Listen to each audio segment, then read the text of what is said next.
What's up, everybody? Hello. Hey, I didn't even think about posting that to Reddit. That was a clutch move there, Yeah, Josh. that's crazy.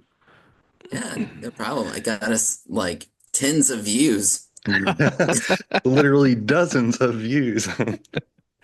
You, Uh, uh, you wanna hear the consensus for the comments I've had on posting them to Reddit? yes. Let's go. Yeah. My favorite one was, "This was terrible. I love it." Awesome. Oh, I thought they're gonna be calling When you a shill or something. when I sent it to Al, he and Keith knows who I'm talking about, but he said, please leave the watermarks in. And I said, they're staying in. I can't afford to get them off. He goes, it makes it so much better with them on there. And I said, I know, I like the cheese. So Yeah, definitely. We're definitely gonna have to do more of those. Those were a lot of fun. oh yeah. So today we're going to talk about what we can do. Sorry to pivot so quickly. We're going to talk about what people can do at the table to kind of make themselves enemy number one. Whether that be combo, like building combos, putting those together, or maybe they play a card that you think's a kill on sight kind of card, or if it's just them doing some stuff at the table that you're just not a fan of, and you're just like, wow, this person they can get out of hand real quick. Um, we're just that's what we're gonna do. Um, so yeah, uh, Sam, I know you've got a couple combos. What makes a person an enemy at the table for you? Uh, well, we're gonna start with a simple monocolor deck. We're gonna start with black. Um, what you want is you want a Bloodletter of Alcazat's on the table, which is a one generic, three black, 2/4 flying. If an opponent would lose life during your turn, they lose twice as much as dead. So you have that on the field, and then what you want to do is cast Temporal Extortion, which is four black mana, stating that when you play this, any player can pay half their life to counter that spell. And if it resolves, you take an extra turn. So you're basically you cast that temporal extortion, and you're forced to either get an extra turn or you're effectively removing somebody from a game because they have to pay half their life. Well, then Bloodletter states, well, they have to lose double the life. Well, then it's over. Then they're gone. Yeah, Yeah. yeah. Josh, what's one of your favorite combos? So for us, it's not my favorite. It's actually I actively dislike these cards.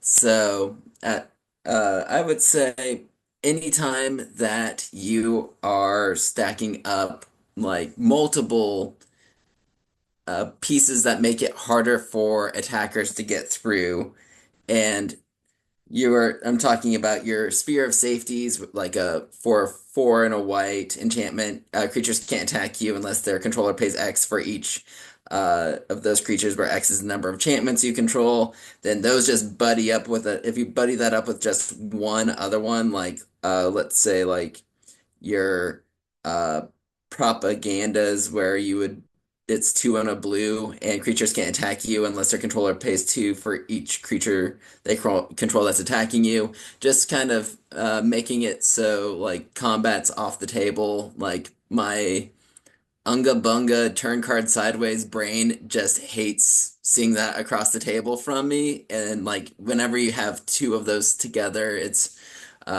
really rough for me to watch. Nice, Keith. You have an Unga Bunga combo.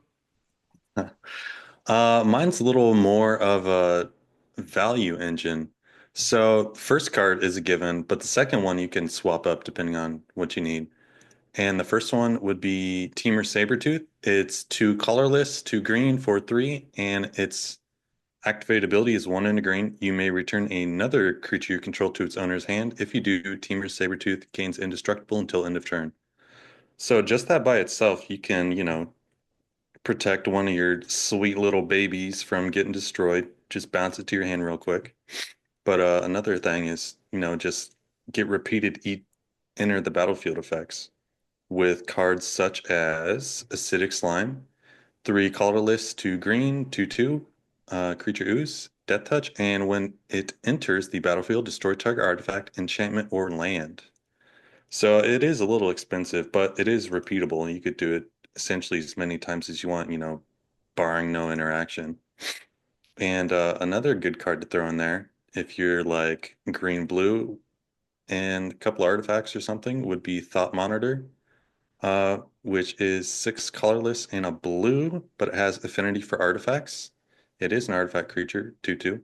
And when it enters the battlefield, you can draw two cards. So, if you have a few artifacts in there, maybe you've lowered its cost down to two or three. You can play that easily for maybe once, even twice a turn to get two or four extra cards. Not bad. And then get ready to press F to pay respects because the next one you can't use anymore. It's Dockside Extortionist. So that's one in a red. And if you don't know what this is, when it comes into the battlefield, create X treasure tokens where X is the number of artifacts and enchantments your opponents control. So this would easily go infinite if any of your three opponents, had up to four total artifacts and enchantments. So it is banned in Commander, but still legal in Legacy, Vintage, and Oathbreaker.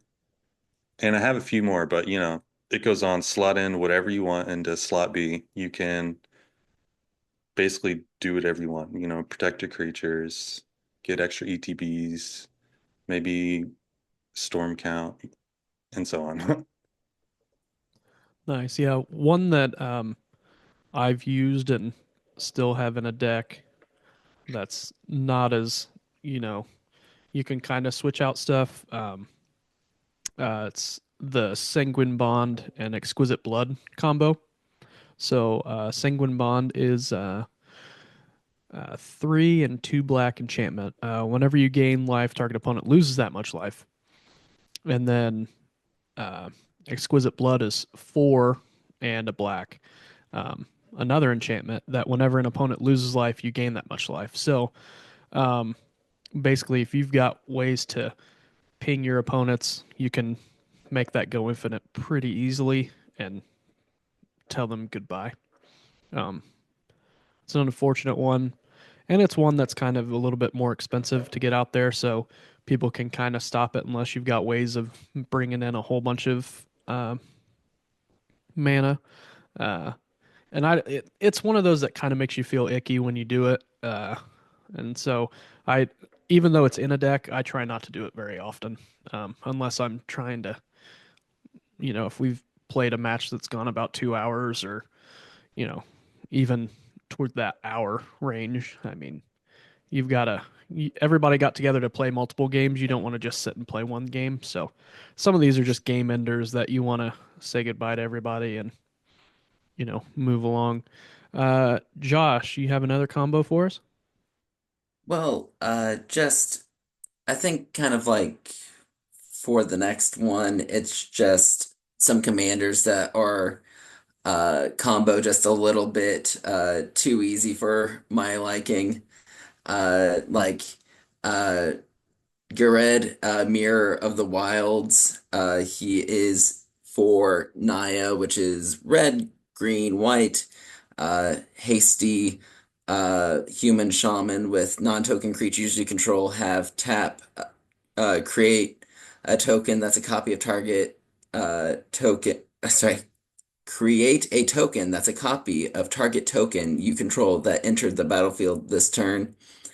Uh, so you have him with like a any sort of village bell ringer effect, which is like the two and a white human scout like flash enters the battlefield and tap all creatures you control. You just craps out an entire board, and it's just like an on-site commander, like you know what he does. The second he hits the board, no one's building him creative. It's just him and a village bellringer like effect to crap out a ton of little dudes.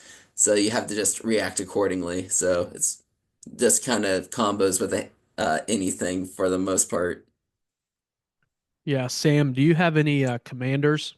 Kind of like what Josh was saying. If somebody plays this commander and gets it out of the command zone, you're like, nope, going right back to the command zone with that one. Oh, well, the one that comes to mind is Kalia. Anytime that someone is at the table with that, it's priority number one. They don't have to tell me what's in their deck. It's automatically no. Even Um, one or two. I let's have I see. have two. Oh man, I know he's popular, and but he's the one that it's like Legends Matter like typal, and he's like, is it Joda? Joda? Master Unifier. Yeah. Yeah, that one. Yep. Legendary creatures you control get plus X, where X is number of legendary creatures you control. Yeah, and he's all colors. Whenever you cast a legendary spell from your hand, exile cards from top of your library until you exile a legendary non-land card with lesser mana value. You may cast it without paying its mana cost. Yeah, just legendary good stuff. That's just like super dummy strong. That's the new SpongeBob. Oh, it is? Yeah, Oh my that's God. SpongeBob. Dylan picked one up. The two of mine that are pretty notable for me, and Keith, you kind of used it on our mental game for the first one. That's Krenko, Mob Boss. Um, for two generic and two red. He's a goblin warrior. You can tap him, put X 1/1 red goblin creature tokens onto the battlefield, where X is the number of goblins you control. And you can just, I mean, you can fill the board with so many goblins so quickly in red, because red is fast. Um, it's the opposite of a stoplight. Red means go in Magic, so red wins fast, and he just makes you win even quicker. And then my other commander is Winota, Joiner of Forces. So for two generic, a red, and a white, um, she has whenever a non-human creature you control attacks, look at the top six cards of your library. Not a big deal. You may put a human creature card from among them onto the battlefield tapped and attacking. It gains indestructible problem until end of turn. Put the rest of the cards in the bottom of your library in a random order. So that's it's kind of ridiculous and gets out of hand very, very quickly.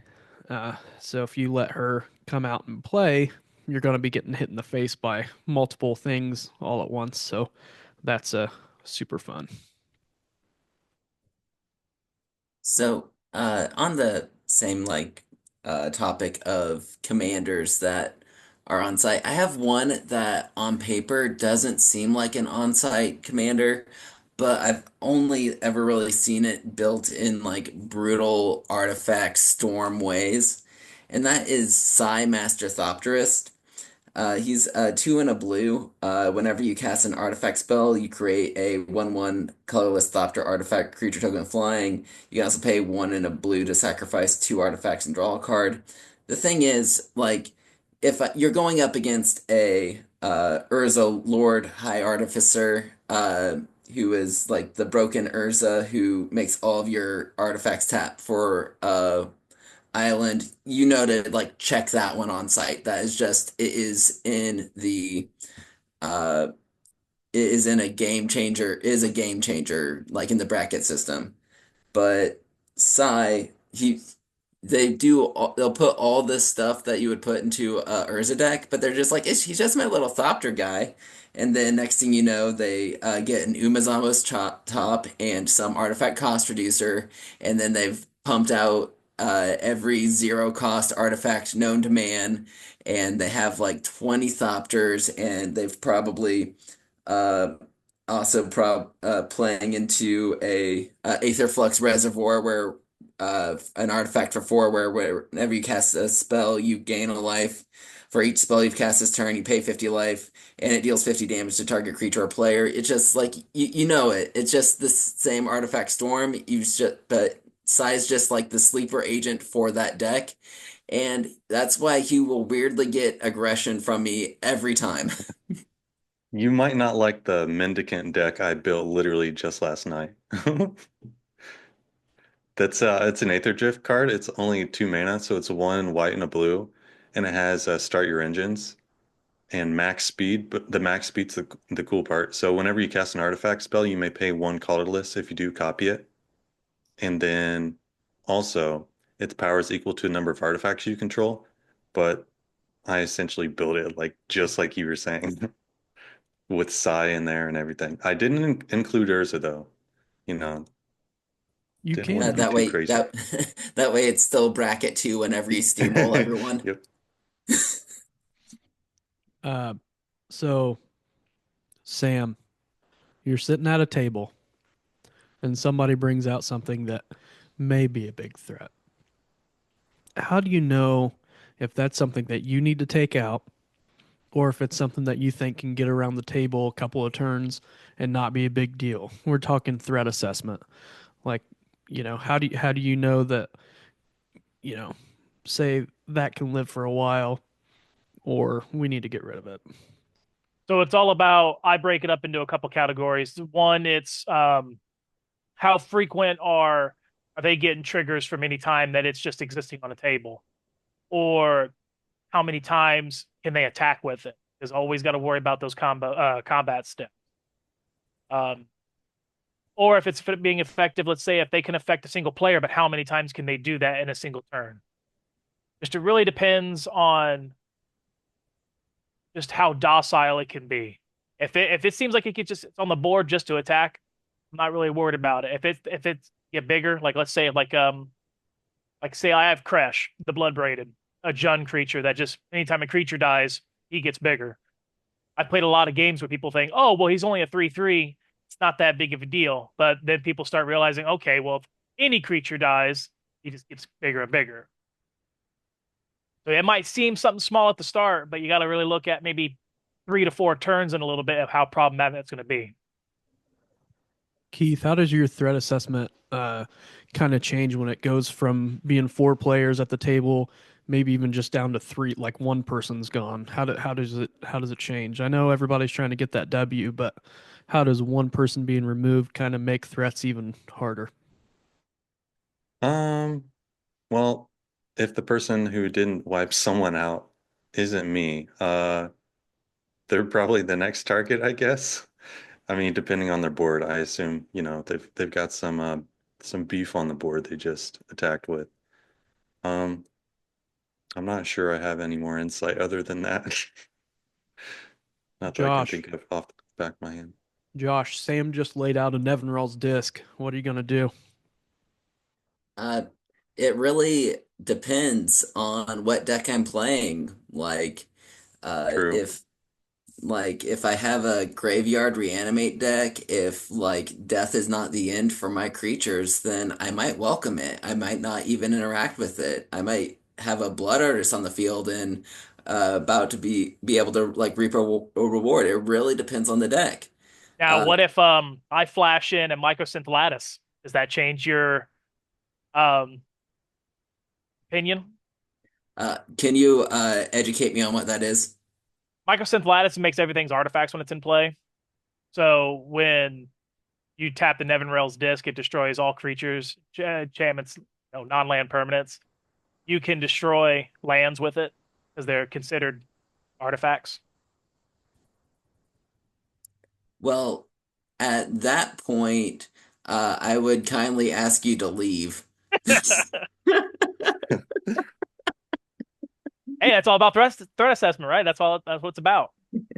That's like you like mailed like me like my mom's toes in like envelope at that point. That's like a direct like threat. That is yeah, that is a crime. You committed a crime and you should feel bad for the crime you committed.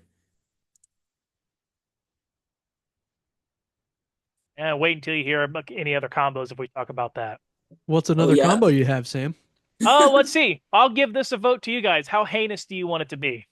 I've got two Make it combos here. disgusting. Make it Uh, disgusting. Make it filthy. Oh All yeah. right. We're gonna say we have Price of Glory on the field, and Price of Glory is a two generic and a red mana that states whenever a player taps a land for mana during another player's turn, destroy that land.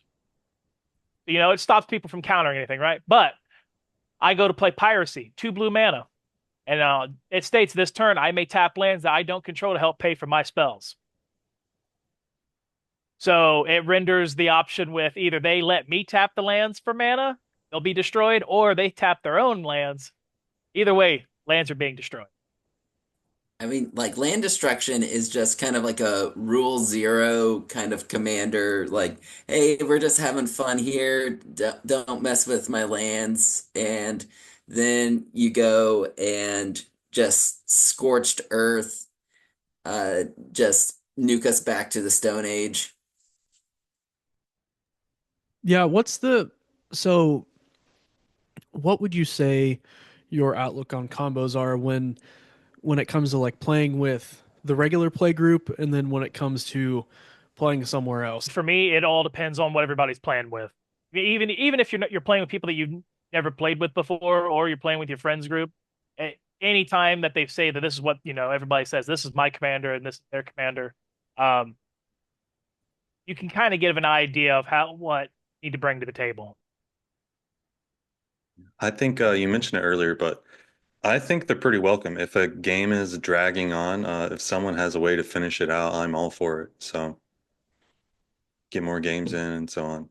I mean, the other day when we were at uh, the LGS, we played a four-player pod in what, maybe 10 minutes? Like that was crazy. We tried to see how quickly we could play a commander game and it was over in maybe 10 minutes. It might have been less than 10 minutes. It was kind of insane. It could have been quicker too if someone else had a deck that worked along with just constant damage around. And we actually had five people in the pod. It wasn't even a four Yeah, person game. So that was pretty crazy. I want to try and do that more often where we play more of that. You need to know what you're doing and you need to do it. Even if you make a mistake, you make a mistake. But I think it'd be kind of cool. See how many of those games we can get done. I don't want to do it all the time, but it was kind of fun. a Seeing, breath of fresh air. yeah, I was, seeing how fast those wheels turn because people had to go, but we'd only played one game at that time, and we'd been there for almost 2 hours playing one game, and then we played that second game in probably less than 10 minutes. There is a topic that I kind of wanted to bring up as far as like salt, and that is like whenever you might enforce like a rule or like let someone like not do a take backsy in a casual commander format. I think it really does depend on like the experience level of your play group. But like for example, like ward, if you like target a creature with ward and you can't meet the conditions for it, the spell that targeted it is countered. It is not hexproof, so it is. So in the case of like you target a creature with hexproof with a Doomblade, it doesn't work because it wasn't a valid target. Ward, it's still a valid target. I told you my creature had ward when it came in, and so if you can't meet the conditions of ward, then that Doomblade in all rights should be countered. Now, am I going to let someone who tried that like their second game ever with like a precon? Yes, I'm going to take let them take it back every single time. But if I'm playing with you guys, I might be like, it's ward's not hexproof. It's countered. I feel pretty open and lenient generally. I mean, we're not playing like CEDH or anything, so I don't know. I like to be casual in my games. I like to make goofy plays and stuff, so I'm not too serious about it. Why so Yeah. serious? So I think I kind of want to circle back to a topic that garners a lot of salt, and that is messing with people's lands. Like what, other than the disgusting turn your lands into artifacts, Nevin rolls disc, just uh, scorched earth. Like what, when people interact with your lands, like what is the line for you? I think if it's getting rid of everybody, like all lands, and completely resetting the game, if the game's already been going on for a while and somebody does something like that, I'll just be done because we've already been playing for so long that it's not fun anymore. But I think if somebody's playing lands that aren't basic lands or lands that just tap to add mana, like if somebody's playing a thespian stage or some kind of extra land that could really flip the side of the table, I think that's where it's different destroying that land because it's more than just a land. It's more than just a basic or something like that. That's where I'm okay with the destruction, but I don't think wiping the board completely on the land side, especially late in the game where people can't even, maybe they've played a lot of their lands by then and now they're stuck late in the game with big spells that they haven't been able to play yet, and now it's going to take forever to get to the point where you can play those. That's the part where I'd be like, oh, that sucks. Yeah, Uh, anytime I've destroyed lands, it's always no matter what. If it's land removal, it's always my lands will always stay safe because I find it atrocious if I just get rid of mana, unless I have a bunch of treasures that I can. But I get where you're coming from. yeah, we've talked a little bit about this, and you guys have helped me with a potential deck I was going to make. So my compromise was Kibo Uktabi Prince, where I mean, there's the underlying theme of land destruction, but this creature he gifts like artifacts to everyone, so they can use as mana rocks.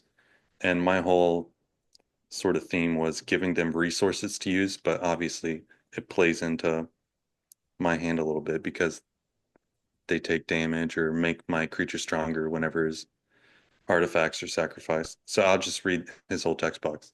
Each player creates colorless artifact token named Banana with tap, sacrifice this artifact, add red or green, you gain 2 life. And whenever an artifact an opponent controls is put into a graveyard from the battlefield, put a +1/+1 counter on each creature you control. That's an ape or monkey. And then when it attacks, defending player sacrifices an artifact. But I've sort of like bolstered the whole deck with resources I can give away to make it a little less painful and frustrating. That's kind of funny that you bring him up. Um, because I was kind of thinking of another commander that seems like he's doing fun stuff, and being nice, but like in your pocket, that he's kind of doing more. Um, and that is Glunch, the Bestower. For one colorless, a green and a white. He's just a little jellyfish that has flying. But he also has, at the beginning of your end step, choose a player. They put 2+1/+1 counters on a creature they control. Choose a second player to draw a card. Then choose a third player to create 2 treasure tokens, and he's a 0/5. So, you have 3 different players that are going to get stuff, but how many players are usually in a pod? 4. So you're going to want to try and spread stuff out. But it doesn't say choose a player other than yourself. So you could also give yourself one of those fun little things and see what everybody else gets. Sam, do you have a fun little guy that seems like he's super nice, but he's not? I would say I play with Nin the Pain Artist, classic one, um, red and the blue. It's just you can tap X, tap it, deal X damage to target creature, and they can draw X cards. You can give her a death touch depending on how you're feeling. But it's always like you want to maybe get rid of their creatures that and maybe potentially reward them with cards, or you can give her death touch and only do 1 damage to a creature and only give them 1 card. It really depends on if you want to be helpful or evil. Josh, do you want to be evil? Yeah, I do actually. Oh, There's there's I think I kind of want to like say like a card that I think is generally a salty card, but I don't think it has to be salty. In kind of the same realm of like a group slug strategy, and that is mana barbs. It is an enchantment for 3 and a red. Whenever a player taps a land for mana, mana barbs deals 1 damage to that player. So if it really kind of it doesn't restrict people's ability to use their mana. It just hurts them when they do. It speeds up the game like crazy. And if you have like a treasure token strategy or a little bit of life link, heck, I even run it in Arabella, the haunted doll. Whenever you swing with her, you gain life and deal damage equal to the number of creatures with power 1 or less. So if you're just passively gaining life, you might as well put everyone else on a clock. But it's not like uh, I think that's way less egregious than, let's say, like your Vorinclex. Let's see, the Vorinclex Voice of Hunger, which is like 6 and 2 green, legendary Praetor, trample. Whenever you tap a land for mana, add 1 mana to your mana pool of any type that land would produce. But then whenever an opponent taps a land for mana, that land doesn't untap during its controller's next untap step. I would rather play against the Mana Barbs than a Vorinclex any day of the week. They're not even like they didn't go to the same school, they're not in the same country, they don't even know each other, don't speak the same language, completely different situation. Yeah, it's like instead of sending toes in the mail, they're just like vague insults instead. Any kind of thing that makes somebody the enemy at the table.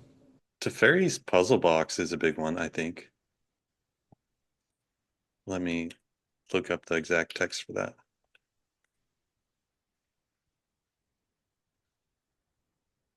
Any sort of like wheel enabler.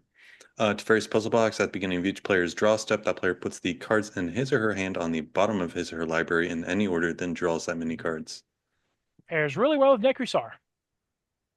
Yeah, that's like, I don't know, you get to see all the shiny, cool things in your hand, and then they just disappear and they're gone forever. And it just happens repeatedly. So maybe you'll get like one or two good cards off, but yeah, I'm kind of salty about that card. That is one that I play in my Nekusar deck. Um, but it's mostly because I built that deck to be like a magic version of Mario Party. And I think it's a fun little mini game. And it just stays around until somebody destroys it. And it's unfortunate that it has to happen, but it's a fun little like, hey, okay, you're gonna draw seven. You better play your best cards out of that seven, or it's gonna go away. You would talk about mini games. Time Sifter's a really good one for 5 mana. Anybody know that? No, Oh, educate it's me. an old card. 5 mana artifact, just generic, obviously. But at the beginning of each player's upkeep, each player removes the top card of his or her library from the game, and then the player who removed the card with the highest mana value takes an extra turn after this one. And if two or more player cards tied, they do it again. So it effectively removes the rotation of the board. And obviously, if you have high CMC, you're always going first, and you're always taking extra turns. What do you think about Mindslaver? Depends on how they're using it. I'm using it to control your next turn. Oh well, I'm not gonna like it, but if I'm using it, I love it. Yeah. So Mindslaver, for anybody that doesn't know, is a 6 colorless um, legendary artifact that you pay 4 and tap. Sacrifice Mindslaver. You control target player during that player's next turn. You get to see all cards that player could see and make all the decisions for that player.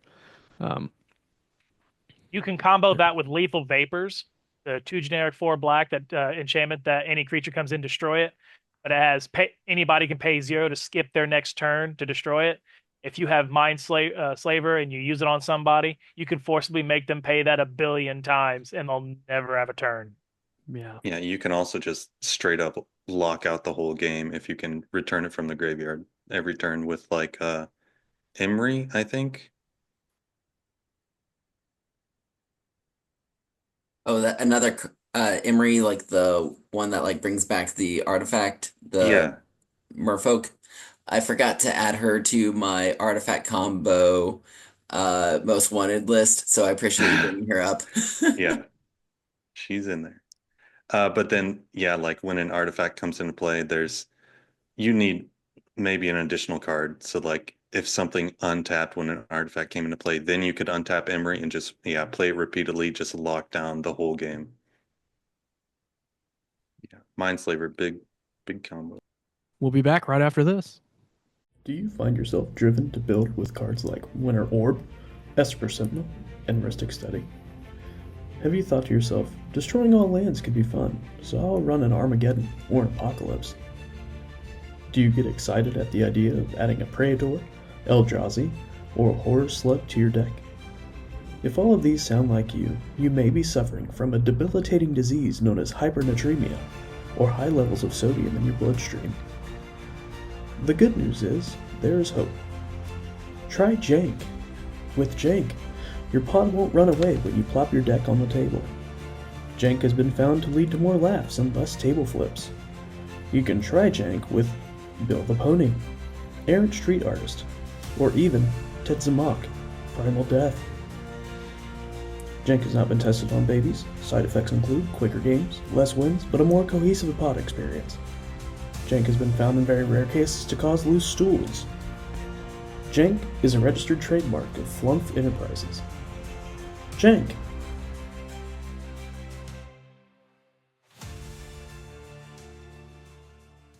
Josh, did we answer your question about the salt with land destruction? I don't know if we really got to the meat of it. Yeah, I didn't necessarily just have to be land destruction. I think land restriction is very salty as well. Just mainly like effects such as Winter Orb, where it's for like an artifact for two, as long as Winter Orb is untapped, players can't untap more than one land during their untapped step. So like you're really going to be restricting like the land, your opponent's access to lands, which means they can't essentially play the game. And that's something I found frustrating whenever I played against my first Stacks deck. It was just like, wow, this the first time I've sat down at a table of Magic and I was not having any fun. This is wild. Real cool card, guys. So you find ways around it as you play longer, but it's still rough to see at the other end of the table. Yeah. What do you what do you think about a card like Balance? So for one generic and a white, it's a sorcery. Each player chooses a number of lands he or she controls equal to the number of lands controlled by the player who controls the fewest, then sacrifices the rest. Players discard cards and sacrifice creatures the same exact way. I don't think that's as egregious because it's essentially doing a mild board like restabilization. It keeps if someone had like a monstrous start and they ramped like crazy in green and they have a whole like metropolis of elves on the board and 30 lands. Like, I think white is like the rule of law color. So then, like, them having an answer to counter a like aggro green strategy is realistic, and it's doing so, it's not completely restricting the resources of your opponent, and then also your opponent gets to choose what they keep, so they can keep their engine pieces. So it's not as much as of a hard reset as some other land controls. Yeah, I was literally gonna say it's like a soft reset. It's I kind of don't mind that one at all, actually. Yeah, it's one that doesn't really get played very often. Keith, do you have another Yeah. wombo combo you might want to talk about? Yes, I have a red one, and Ooh. I guess maybe it requires three cards. Oh, not necessarily. Okay, so first off, you need a creature. Toralf, God of Fury. He is a legendary creature, God, two colorless, two red, 5/4, trample, and whenever a creature or a planeswalker an opponent controls is dealt excess non-combat damage, Toralf deals damage equal to the excess to any target other than that permanent. And second card would be Blasphemous Act. So eight in a red. Nine total. This spell costs one less to cast for each creature on the battlefield, and Blasphemous Act deals 13 damage to each creature. So I guess the idea is to get Blasphemous Act cost down as low as possible. And if you can get it down to one or two mana total by that point, you should be able to win if you already have Toralf out on the field. He's just gonna like machine gun down the whole board, and then you can ping I don't know, like 30, 40 damage to each player if you want to. Yeah, being able to take out everybody at the table at once is kind of something that doesn't happen super often. So Yeah. being able to have one person take out the entire table instead of being like, well, I have my stuffy doll, I have Pariah out there, I can do infinite damage to one person. But then after you do that, then you're like, well, okay, now I have to come up with another way of getting rid of everybody else. So it's like if you can take out everybody, then you don't have that target on your back of, oh shoot, he just took out this person. Yeah, it's Now he's down. not that hard to interact with though. I mean, he's a legend and then Blasphemous Act is a sorcery, so any counter magic can, sort of interrupt that play. But it is strong. Josh, how many turns do you let a card like Hydra's Growth be on the field before you get rid of it? Uh, could you educate me on Hydra's ghost? Hydra's growth. Yeah, I absolutely can. So, it's a enchantment for two colorless and a green. Um, enchant creature. When Hydra's Growth enters the battlefield, put a +1/+1 counter on enchanted creature. At the beginning of your upkeep, double the number of +1/+1 counters on enchanted creature. How many turns you let that? How many turns you let that slide? Well, it really depends on the strategy of my deck. Like, if it's a group slug, I might never mess with it. Like I might let him murderate everyone else especially if I can like goad it or this, that, or the other. I mean, I might love it. I might encourage it. I might Yeah. slap something on there myself. It Yeah. just so then when it comes to the 1v1, my win con might be like an active treason and then fling. So like active treason, I get control of it. Fling, I sacrifice it, deals damage equal to its power to your face. Like Bling. it really depends on the deck. Keith. Uh, Yeah. Vidalcan Ori. How do you Is that the feel about improvised that? one? It's a Or Flash? it's an artifact for 4. You may play non-land cards anytime you could play an instant. Um, well, people who play that card are spell slinging like crazy. So that is a massive enabler there. Yeah, I probably would look for removal ASAP. I don't know. I wouldn't trust anyone who'd play that. I'd play that much. All right. So there's a difference there, huh? In in what a deck is doing and what you're Yeah. going to allow it to do. So, Josh was saying if it's a group slug, then I'll let creatures get big and do stuff. But, you're saying, man, if they've got a whole bunch of stuff that they're going to be trying to do and get out everything quicker than snot. Yeah, I think that card it has a threatening aura about it. A threatening Ori. It's just like glowing on the table. Power levels over 9,000. Josh, what's a game changer card that you think, or what's a card that isn't a game changer that you think should be a game changer? Okay, so card that isn't a game changer, but probably should be a game changer. Um, Honestly, there's like some just known combo pieces that if they're in the deck, uh, you're probably gonna win with it. One of which I want to bring up is the Intruder Alarm. It is 2 and a blue. Creatures don't untap during their controller's untap step, but then whenever a creature comes into play, untap all creatures you control. Like in like anything that can tap to generate a token, just uh you can't if you can find a way to like also produce like a mana to keep that engine going, then you just make infinite tokens. Like there's like a bunch of different cards that combo with it. The first one off the dome would be like not even off the dome. I guess it would be uh Imperious Perf man, I can't read it.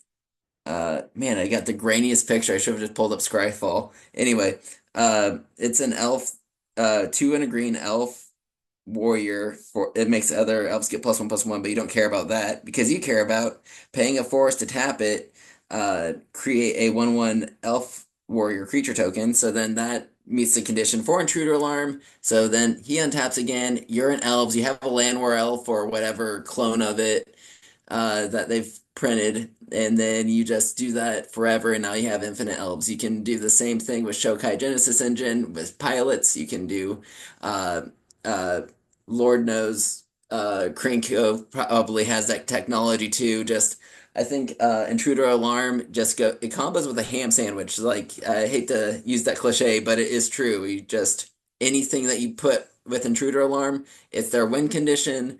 There's no fun way to use Intruder Alarm. It only ends the game with a combo.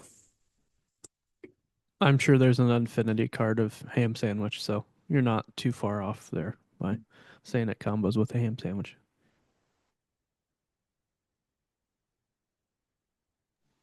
Keith, do you have a game changer combo that if the two pieces are in there, it should be labeled as a game changer? Um, well, one comes to mind, and I guess what brought it to my attention is the professor made a video about it recently, thinking it's going to get banned, which it might. Underworld Breach, huge combo piece. It's like dominating what Modern and CEDH. Each non-land card in your graveyard has escape. The escape cost is equal to the card's mana cost, plus exile three other cards from your graveyard. And then at beginning of the end step, sacrifice Underworld Breach. So this comboed with, I have to look it up, but I think it's called Brain Freeze. Yeah, Brain Freeze. So its target player puts the top three cards of his or her library into his or her graveyard, plus Storm. So you could repeatedly cast that over and over, mill out every opponent at the same time, or mill yourself out and then win with like Laboratory Maniac or that one Jace card. Yeah, it's dominating all the formats it's legal in right now. It's crazy strong. I feel like there's like different flavors of salt. And for some people, like theft cards is like a big no. And like I don't know if it's just because they went to their LGS and like someone who was just like eating B-dubs, like just with their meaty rippers, just shoving them in their face, saucing up their fingies.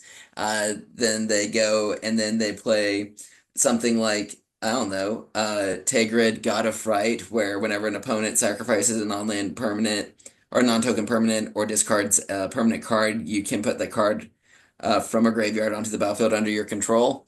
So, like that commander, I feel like it's only run with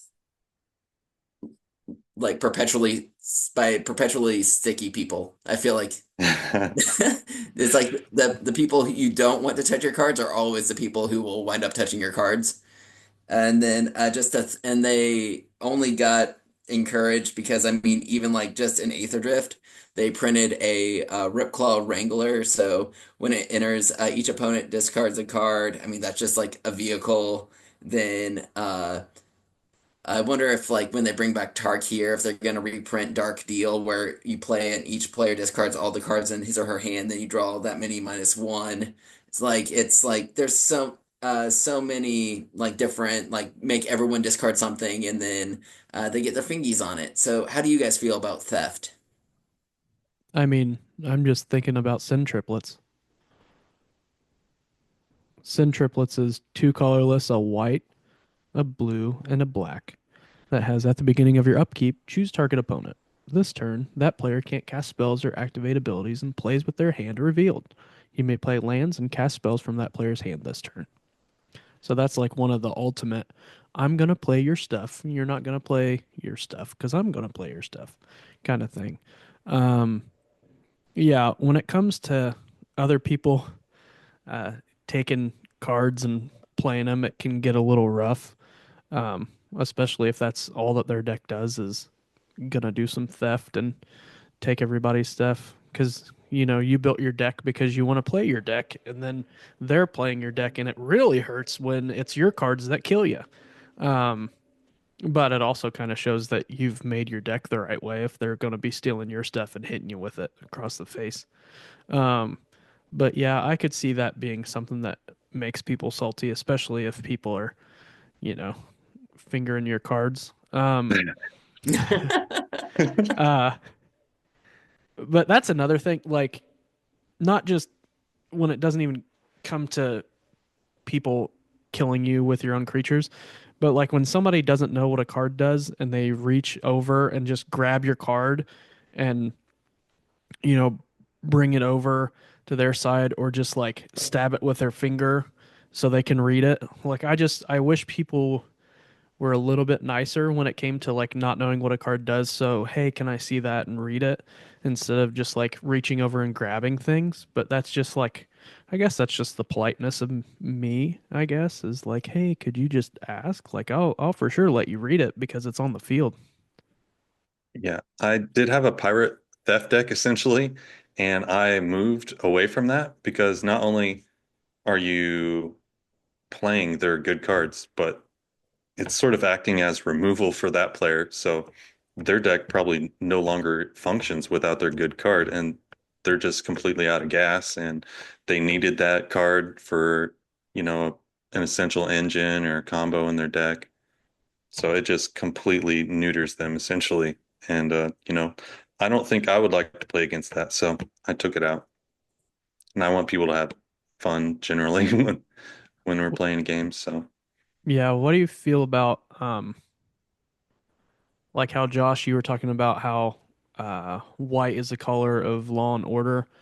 What do you feel about decks that are just full of cards like Pongify or the one that turns your giant creature into a frog, where it's just like a whole bunch of those spells that just turns all of your everything into like nothingness? I know that there's ways of getting around that stuff, but when it just feels like that you are grinded to a halt and like maybe all of those are being used against you. How do you feel about that?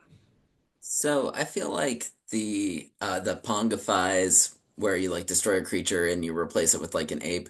I think those are silly goofy. I kind of like those if and as far as like removal goes. I feel like the where you get more salt is if you then go to like let's say Imprison on the Moon. I believe it's like two and a blue enchanted permanent becomes a land that taps for a colorless. You that is like a way around like the move your commander to the command zone because you didn't remove it. You just made it a land. And it can be so annoying to try to get that enchantment off of your commander, especially if you're like in mono black or something where you don't have access to a ton of enchantment removal. You're like looking for like your universal solvent. So it's like the artifact where you pay 7 and tap it and sack it. And you can just remove a permanent. You're using that on a freaking Imprison on the Moon so you can finally turn Yargle sideways again. It's pretty frustrating. Keith, what do you feel about that? generally interaction, I don't know. I think it's pretty good. It, well, it gives you more variables in the game to, react to and changes game by game, spice it up a little bit. Uh, I don't know if I have anything more than that.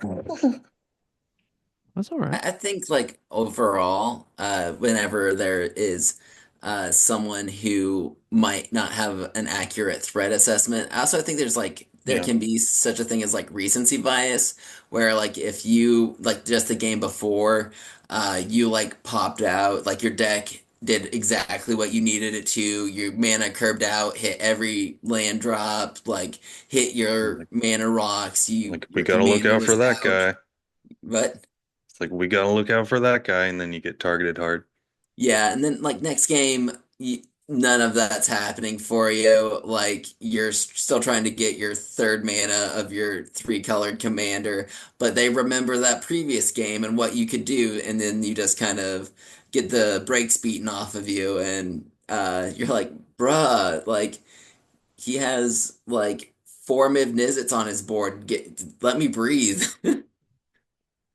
Yeah, I think that becomes a thing of like when you bring more than one deck, if one deck pops off, you might be like, hey, now just remember this isn't the same deck that just popped off. This is completely different. Or, you know, if you do absolutely pop off, then, somebody might be in that, in what you're saying, in that kind of like mind frame of like, well, this just happened, so we're not going to let that happen again because I want to win this time. And I think like generally just kind of like uh there's always going to be a little bit of politicking in Commander because it's a casual format. There's table talk can be a valuable tool to utilize. And then if someone's like targeting you a whole lot, you might have to start like swinging offers their way or something like that. Hey, if you stop targeting my stuff, I won't attack you for like 2 turns. If you can like let me keep my commander on the board, I promise I won't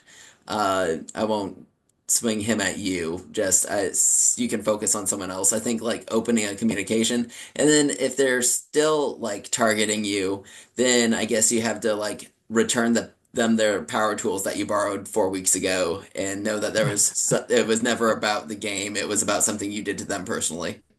How much politicking is too much politicking at a table? Keith. Um, well,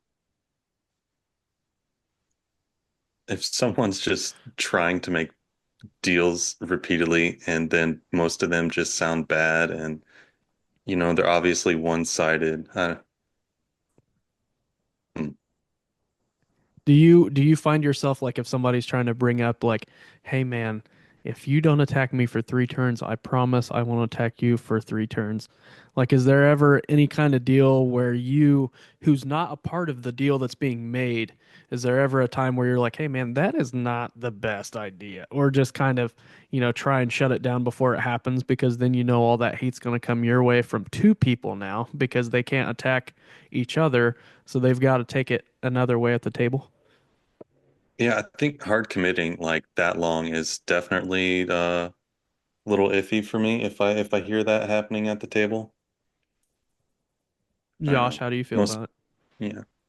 I feel like generally you should keep like deals to 1 or 2 turns maybe. I think that's a fairly is like I hear if you let me stay at 1 life, I won't attack you for the rest of the game. Then you're just king making at that point. Like that's not where it's not good for the ecosystem. Then the person you're king making against is just going to be like hard targeted for no reason whenever like essentially like you had lost and you're only still here because someone's stringing you along to do their bidding.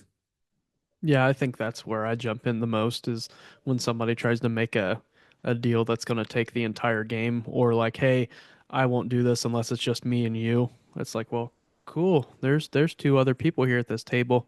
And then you look across at the other person at this table and you're like, well, if they're a team, then we're a team, I guess. And then you've got two-headed giant going on.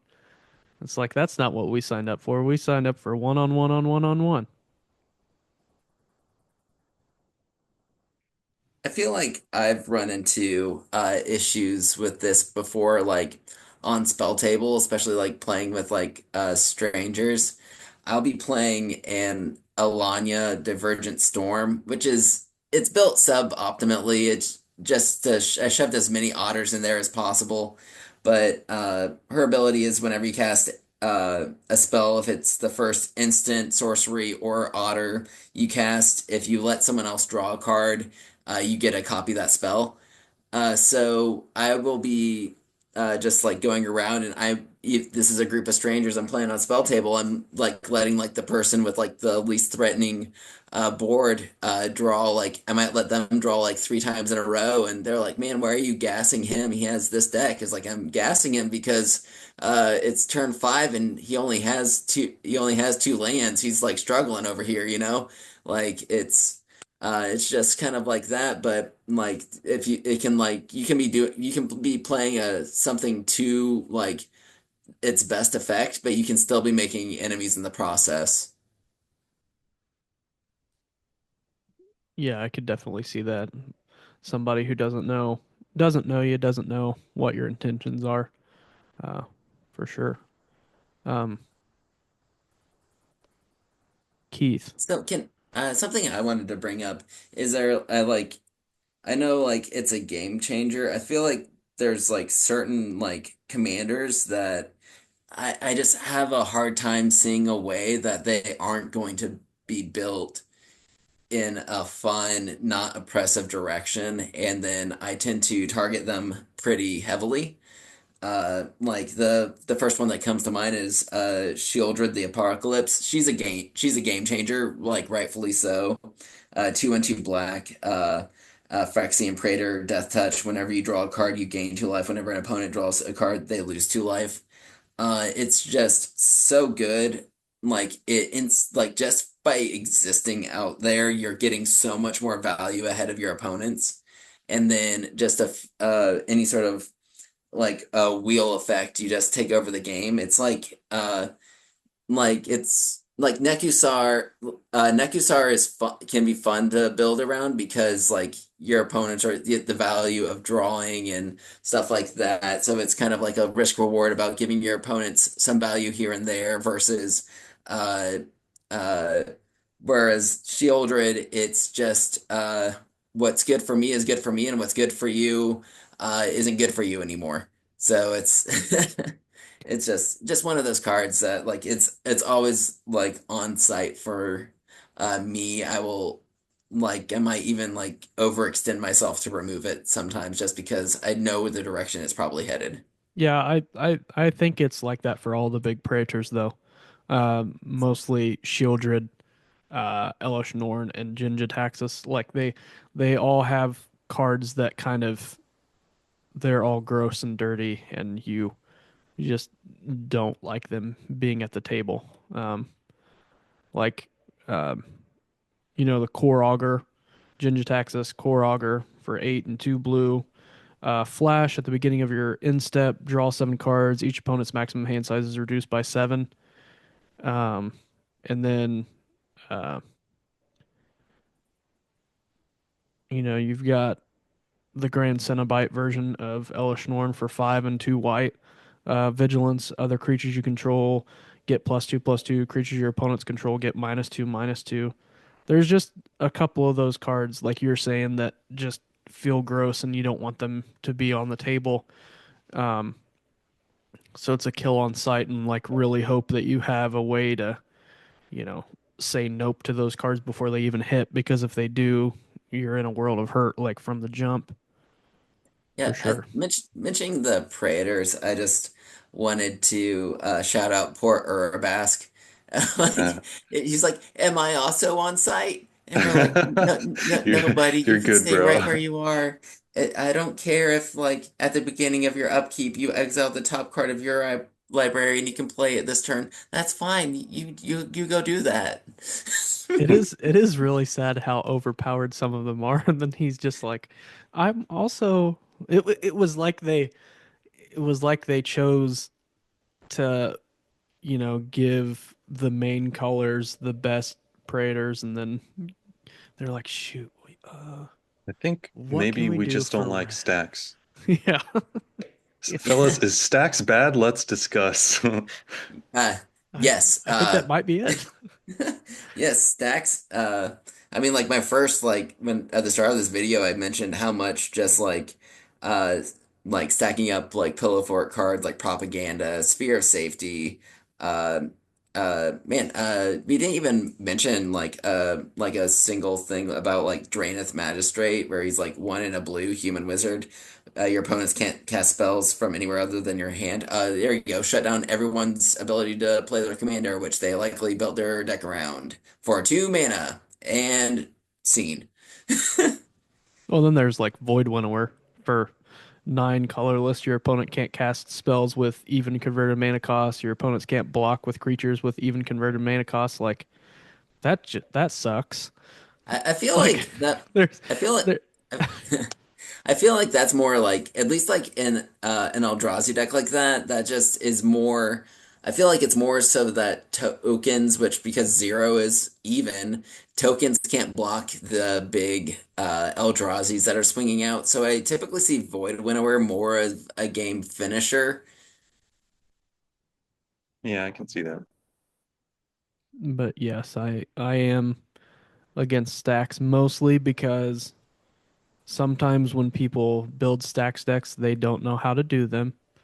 And so then they fumble through like the turn and it takes forever. Or it's people that have built like crazy stacks decks and it takes like 15 minutes for them to do one turn. And it's Yeah, just and a lot of reading and happens every turn. a lot of it sort of wants you to limit interaction too. And like if you're just straight up doing nothing, then where's the fun? Yeah. I feel like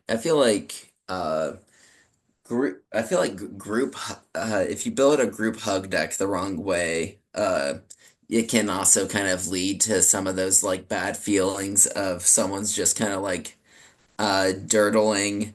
That's why I feel like if you have like a group hug deck, something like a Miss Bumbleflower is nice because whenever you're letting people like draw the cards, but then you're like probably like Voltroning. So like Miss Bumbleflower, one green, white, blue, uh, legendary Rabbit Citizen, Vigilance. Whenever you cast a spell, target opponent draws a card, put a +1/+1 counter on target creature. It gains flying till end of turn. If this is the second time this ability resolves this turn you draw 2 cards. So you're probably just like Voltroning up Mrs.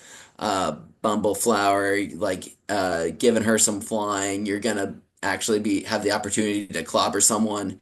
But if you have like a group hug deck where you're like allowing people to draw and you don't have if you're not working your way to your approach of the second sun where you like if you play it the second time you win the game or you're not working your way towards the oh God, help me, the card where you have a Pegasus for every life that for your life total and you just gonna beat them over the head with a bunch of Pegasi. It's you just need to work towards something in your group hug deck. If you're just like dirtling to dirtle, you really have to ask your play group if they're cool with that. Yeah. I think that's true for any kind of deck. And I think that's where it becomes Storm Herd. Thank you so much. My brain was literally leaking out of my ears. yeah, I think it becomes if you built this deck, please have an end in sight. And if you don't, then please don't play that deck. Or, you let it get played one time and then be like, hey, could we not do that again? I'd like to play more than 2 games in 4 hours. Yeah, That that's could why I think Group Slug is the supreme type of deck to build. I think just everyone's deck does their thing in the most violent way possible, going sending it at everyone. Uh, no bias here, just because Critter is my favorite commander of all time. No bias. It's just, Group Slug, man. It's the best. I think if it's something like where you're with your play group for like a whole weekend and that's all you're gonna do is like sit there and sling spells, it's one thing. But if you're getting together at, say 4 p.m. and people have to work the next day, so like people are gonna go out of their way to go to somewhere to play, and they spend 5 or 6 hours, and well, how many games did you get to play? Well, we played three and 5 or 6. Like, you have to be able to move the game along, and I think that's what I get saltiest about is when games are taking forever. And I understand that people are new and they have to learn how to play, and figure stuff out, and that's one thing. But um, when you can move a game along, that way you can see if like all of the decks that you brought have legs, or at least two or three of them have legs. Um, that's kind of fun. Yeah, that's a little bit of a format problem for EDH, though, sadly. If you do like a lot of the 60 card formats, you're playing 1-to-1, you can crank out games like crazy. So, diversifying into, Pauper, Pioneer, something like that can, I don't know, help alleviate some of those and add a little bit of variety to like game nights and stuff. Yeah, and I think that's where like we talked about coming up with our own version of like plane chase, but it's ways to move the game along. Um, I think that's kind of fun too, just having your own little uh, fun little add-on rules. I know there's a couple of LGSs that have a spinning wheel, and they just kind of spin it, and different stuff happens for everybody in the game, and it helps move games along too. But yeah, you'll have that when everybody's life totals are at 40. So maybe it's something where, okay, we know that we like to play long, so everybody's life total starts at 20. You could do stuff like that too. Yeah, Yeah, or just having a chess clock and then after whatever time allotment, everyone takes damage on their upkeep or something. then or do like a or tax, in which case I would be dead within the first 30 seconds of a game. 3 damage, lightning bolt. Yeah, But there I think is there yeah, is that sorry to bring it up, that commander clock. That's what we were using at the LGS the other day, where everybody starts off with 23 minutes and you just touch it every time it's your turn. And then if you reach the end of that 23 minutes, then you lose. You're gone off the table. that's when you have to start like making up nicknames for cards and like just verbal shorthand for everything. Uh, Also, something I wanted to kind of circle around to is just like with like new players and making I feel like new players can get uh discouraged by certain play styles. I feel like the first time you get milled to death, the first time you die from poison, the first time you an alt win con happens where you were like building up this beautiful board state, and then it's the game's just taken out from under you because someone was able to make two cards kiss like in the combos that we mentioned earlier. It's I think with like a new reducing the general salt of round magic is just being kind to newer players.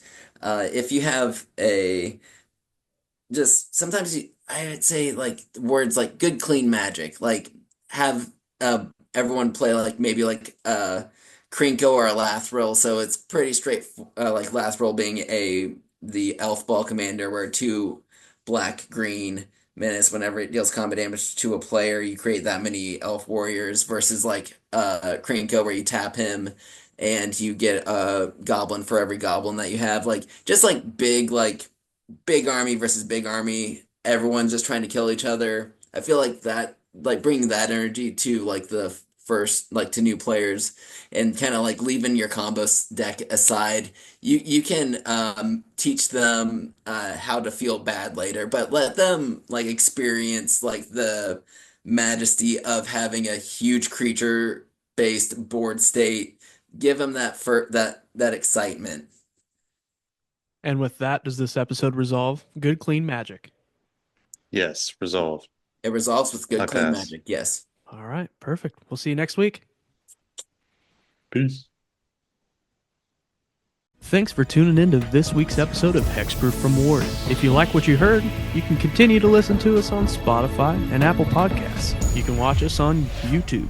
You can also give us a follow on Instagram and Blue Sky. We'll see you next week.